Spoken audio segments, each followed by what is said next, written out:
Hello students, आज हम next topic पढ़ने वाले हैं हेलो अल्केन्स चैप्टर का। लास्ट क्लास में मैंने आपको methods of preparation from hydrocarbons में अल्केन से पढ़ाया था। आज नेक्स्ट मेथड ऑफ प्रिपरेशन है फ्रॉम अल्कीन्स।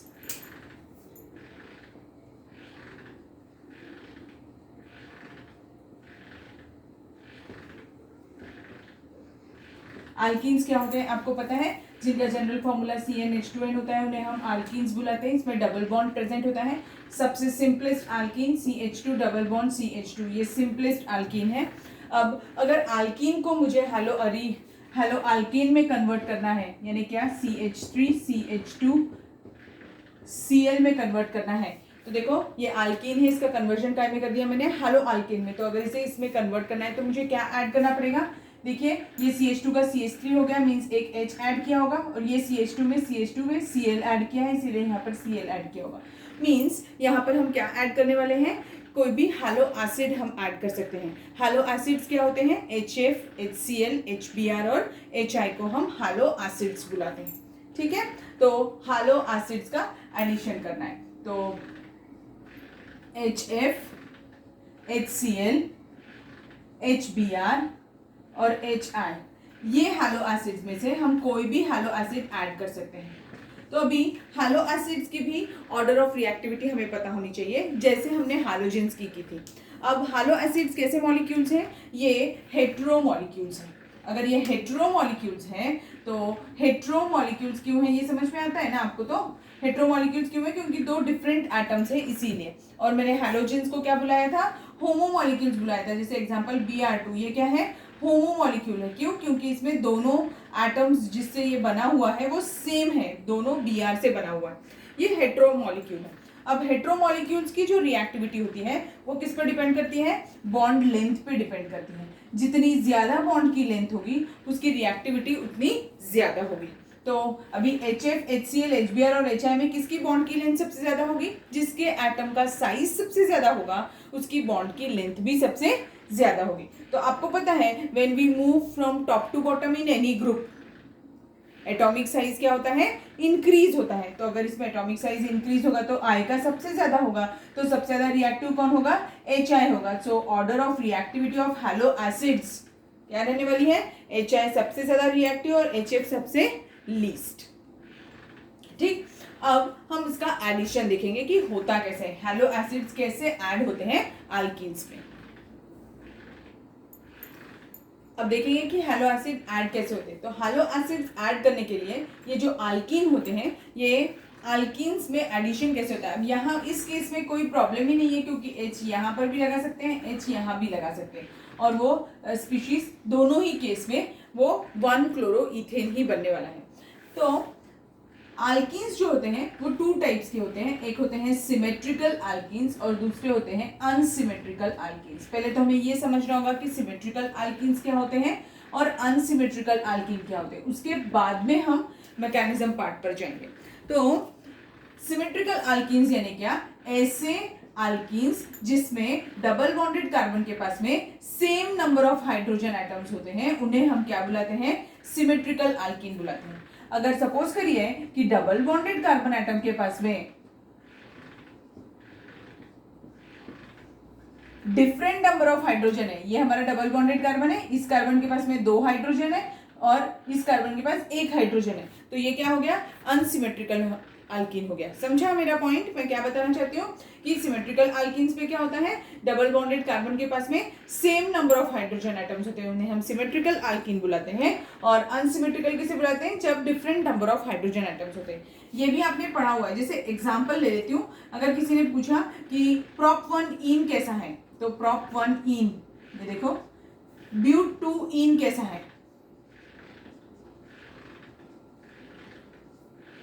ये वाली स्पीशीज को देखो तो कैसे आइडेंटिफाई करना, डबल बॉन्डेड कार्बन को सर्कल कर लेना और फिर उसके हाइड्रोजन देख लेना, इसके पास 1 हाइड्रोजन और इसके पास 2 हाइड्रोजन है, तो ये कैसा अल्कीन हो गया, अनसिमेट्रिकल अल्कीन हो गया।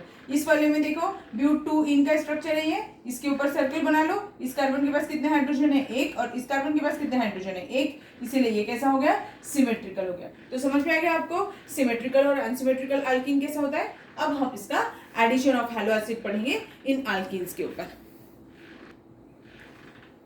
देखो अगर मेरे पास कंपाउंड यही वाला ले लेती हूँ example CH2 double bond CH2 है, इसका रिएक्शन मुझे HCl के साथ कराना है। तो सबसे पहले ये मॉलिक्यूल में बॉन्ड ब्रेकिंग होगी, H और Cl के बीच में बॉन्ड ब्रेकिंग होगी। जैसे ही बॉन्ड ब्रेकिंग होगी, Cl मोर इलेक्ट्रोनेगेटिव है, इसीलिए इसके ऊपर नेगेटिव चार्ज आ जाएगा, H के ऊपर पॉजिटिव चार्ज आ जाएगा।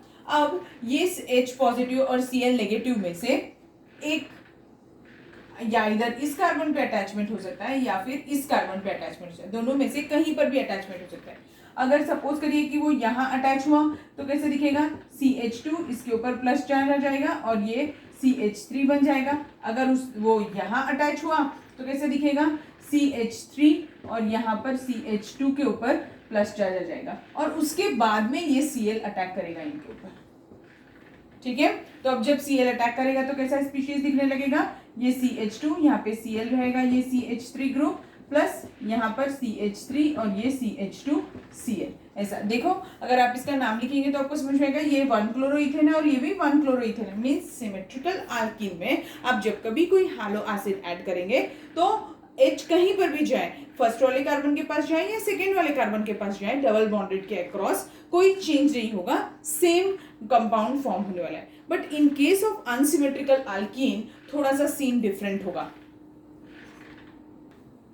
ये एग्जांपल एक लिया है मैंने, ये एक अनसिमेट्रिकल अल्कीन है, ये क्या है, prop1ene है, तो इसे मैं प्रोपीन लिख रही हूँ। इसका रिएक्शन हम HBr के साथ करें।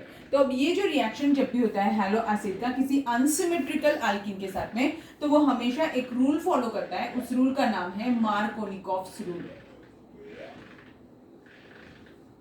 क्या है, मार्कोनिकॉफ्स रूल। तो ये according to Markovnikov's rule addition होगा। मार्कोनिकॉफ रूल क्या बोलता है कि जब भी कभी किसी हेटेरो मॉलिक्यूल का एडिशन कर रहे होते हैं हम अनसिमेट्रिकल अल्कीन के ऊपर, तो जो नेगेटिव पार्ट होता है वो वहां जाता है जहां पे number of hydrogen atoms come होते हैं, मींस ये वाले कार्बन पे जाएगा, और पॉजिटिव पार्ट जो होता है वो वहां जाता है जहां पे नंबर ऑफ हाइड्रोजन एटम्स ज्यादा होंगे। तो ये मेजर प्रोडक्ट बनने वाला है। अब क्या होगा, अगर ब्रोमियड यहाँ जाएगा तो स्पीशीज देखो कैसे बनने वाला है, CH3CH, यहाँ पे Br आ जाएगा और ये CH3 बन जाएगा। प्लस एक और स्पीशीज भी हो सकती थी, ये हमारा यहाँ पे मेजर प्रोडक्ट होने वाला है, यानी ये क्या है, 2 ब्रोमोप्रोपेन है,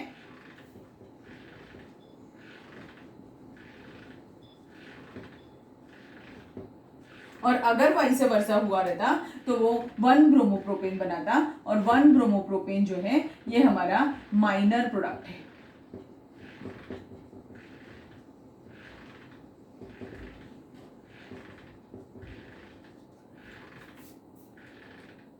ठीक, अब ये जो मार्कोनिकॉफ्स एडिशन है, रूल समझ में आया, क्या बोला मैंने, आप चाहिए तो नोट डाउन करके रख लीजिए। During the addition of an unsymmetrical reagent to an unsymmetrical alkene, the negative part goes to that carbon atom which contains lesser number of hydrogen atom, and the positive part goes to that carbon atom which contains more number of hydrogen atoms. तो ये Markovnikov's rule था। अब ये rule में इसका mechanism part क्या है वो हम चेक करेंगे।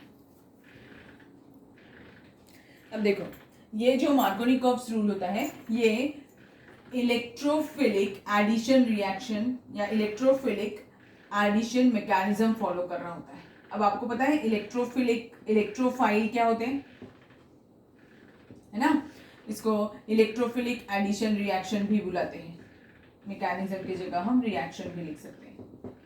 ठीक है, तो इलेक्ट्रोफाइल क्या होते हैं, पॉजिटिवली चार्ज्ड स्पीशीज को हम इलेक्ट्रोफाइल बुलाते हैं। इसको पॉजिटिवली चार्ज्ड स्पीशीज को हम क्या बुलाते हैं, इलेक्ट्रोफाइल बुलाते हैं। ठीक, अब देखो ये रिएक्शन होने कैसे वाली है, when CH3CH double bond CH2 इसके ऊपर अगर HBr अटैक करेगा तो H और Br में से बॉन्ड ब्रेक होगा, इसके ऊपर पॉजिटिव चार्ज आएगा और इसके ऊपर नेगेटिव चार्ज आएगा, तो ये एक इलेक्ट्रोफाइल हो गया और ये न्यूक्लियोफाइल हो गया। अब ये दोनों ही बीकर में प्रेजेंट है, ये हमने बीकर में लिया हुआ है प्रोपनीन और उसमें HBr डाल दिया है, तो ये बॉन्ड ब्रेक हो गया। ये बॉन्ड जैसे ही ब्रेक होगा H और Br में से जो सबसे जल्दी फास्ट मूव कर सकता है वो जाकर के अटैक कर लेगा, कहां पर, अनसिमेट्रिकल पोजीशन पे। ये जो अनसिमेट्रिकल कार्बन है जहां पे डबल बॉन्ड प्रेजेंट है, यानी जहां पाई क्लाउड प्रेजेंट होगा वहां पे अटैचमेंट हो जाएगी। तो अभी इन दोनों में से जिसका वेट कम होगा वो फास्ट मूव करेगा बीकर के अंदर, और जिसका जो जिसका मॉलिक्यूलर मास ज्यादा होगा या एटॉमिक मास ज्यादा होगा उसको रेट कम होगा मूवमेंट का, तो अब इसमें H का मूवमेंट फास्ट होगा। तो अब H के पास में चॉइस है, वो चाहे तो ये वाले कार्बन के ऊपर भी अटैच हो सकता है, चाहे तो वो ये वाले कार्बन के ऊपर भी अटैच हो सकता है।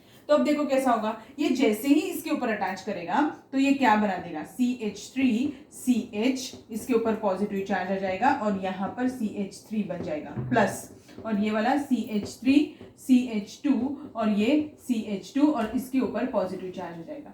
अब जब whenever a carbon carries a positive charge, उसे हम क्या बुलाते हैं, कार्बोकैटायन बुलाते हैं। ये भी हमने 11th क्लास में पढ़ा हुआ है। तो ये कार्बोकैटायन में ये देखो कार्बन कौन सा है जिसके ऊपर प्लस चार्ज है, ये कैसा कार्बन है, सेकेंडरी कार्बन है, क्योंकि ये दो कार्बन को डायरेक्टली अटैच है। तो ये कौन सा कार्बोकैटायन हो गया, सेकेंडरी कार्बोकैटायन हो गया। और ये वाला कौन सा है, प्राइमरी कार्बोकैटायन है। ठीक, मींस मार्कोनिकॉफ एडिशन में कौन सा इंटरमीडिएट फॉर्म हो रहा होता है, इलेक्ट्रोफाइल अटैक करता है और इंटरमीडिएट क्या फॉर्म होता है, कार्बोकैटायन इंटरमीडिएट होता है। ठीक, अब हमने ये भी 11th क्लास में पढ़ा है कि प्राइमरी और सेकेंडरी कार्बोकैटायन में कौन ज्यादा स्टेबल होता है, हमेशा सेकेंडरी कार्बोकैटायन ज्यादा स्टेबल होता है। तो प्राइमरी, सेकेंडरी और टर्शरी अगर रहता तो टर्शरी कार्बोकैटायन सबसे ज्यादा रिएक्टिव होता, टर्शरी कार्बोकैटायन सबसे ज्यादा रिएक्टिव होता, फिर सेकेंडरी कार्बोकैटायन और फिर प्राइमरी कार्बोकैटायन। ठीक है, ये ऑर्डर ऑफ रिएक्टिविटी होती है कार्बोकैटायंस की। अब नेक्स्ट स्टेप में क्या होने वाला है, ये जो Br माइनस रह गया था वो अटैक करेगा। अब Br माइनस यहां भी अटैक कर सकता है और यहां भी अटैक कर सकता है। तो अब जो ज्यादा स्टेबल है वो ज्यादा रहेगा बीकर में, तो ये स्टेबल है इसीलिए ये बीकर में ज्यादा रहेगा, तो यहां पर अटैचमेंट ज्यादा होगी। तो अब हमारे पास में स्पीशीज कैसे बन जाएगा, CH3CH, यहाँ पर Br आ जाएगा प्लस CH3 प्लस, और दूसरा स्पीशीज क्या बन जाएगा, CH3CH2 CH2Br, ऐसा स्पीशीज बन जाएगा। तो अभी ये क्या है, 2 ब्रोमोप्रोपेन है और ये वाला क्या है स्पीशीज, 1 ब्रोमोप्रोपेन है। होप सो आपको समझ में आया होगा। देखो पहले वाले केस में मैंने आपको यहाँ पर सिर्फ रिएक्शन लिख के बताई थी, अब मैंने आपको मैकेनिज्म के पार्ट के साथ बता दिया है। इसमें क्या है, ये इलेक्ट्रोफिलिक एडिशन रिएक्शन है। इंटरमीडिएट क्या फॉर्म होता है, कार्बोकैटायन इंटरमीडिएट फॉर्म हो रहा होता है, इसीलिए 2 ब्रोमोप्रोपेन, क्योंकि सेकेंडरी कार्बोकैटायन स्टेबल होता है इसीलिए 2 ब्रोमोप्रोपेन जो है वो इसमें क्या होता है, मेजर प्रोडक्ट होता है, और 1 ब्रोमोप्रोपेन जो है ये माइनर प्रोडक्ट होता है। ठीक, समझ में आ गया बेटा अभी आप लोगों को। और प्रैक्टिस करिए, जितने जो इन टेक्स्ट क्वेश्चंस दिए हुए हैं आपके टेक्स्ट बुक में उसकी भी प्रैक्टिस करिए, आपको ये क्लियर हो जाएगा टॉपिक। फिर बाकी का हम नेक्स्ट क्लास में लेंगे। Thank you.